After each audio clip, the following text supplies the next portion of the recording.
വിശുദ്ധ ലൂക്കാ എഴുതിയ സുവിശേഷം 1-ാം അധ്യായം 36-37 വാക്യങ്ങളിൽ ഇപ്രകാരം പറയുന്നു: ഇതാ, നിന്റെ ചാർച്ചക്കാരിയായ വൃദ്ധയായ എലിസബത്തും ഒരു പുത്രനെ ഗർഭം ധരിച്ചിരിക്കുന്നു.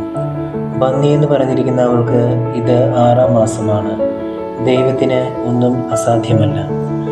വാർദ്ധക്യത്തിൽ പ്രത്യാശകൾ നശിച്ചു പോകാറാണ് സാധാരണയുള്ളൊരു രീതി, പ്രത്യേകിച്ച് ജീവിതത്തിൻ്റെ പൊള്ളിക്കുന്ന യാഥാർത്ഥ്യത്തിലൂടെ കടന്നുപോയവർക്ക്. അവരൊഴുക്കിയ കണ്ണുനീരിൻ്റെയും രക്തത്തുള്ളികളായി ഇറ്റുവീണ ഓരോ തുള്ളി വിയർപ്പ് കണങ്ങൾക്കും ഒപ്പം കൈപ്പേറിയ ഓർമ്മകൾക്കും.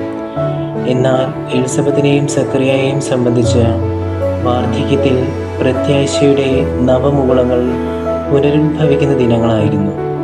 താനൊരു അമ്മയാകാൻ പോകുന്നുവെന്ന യാഥാർത്ഥ്യവും അതോടൊപ്പം ദൈവത്തിൻ്റെ അത്ഭുതാവഹമായ ഇടപെടലും രക്ഷകൻ്റെ വരവിന് മുന്നോടിയായുള്ള പരിശുദ്ധമ്മയുടെ സന്ദർശനവും അവരെ കൂടുതൽ ദൈവവിശ്വാസത്തിലേക്ക് അടുപ്പിക്കുന്നു.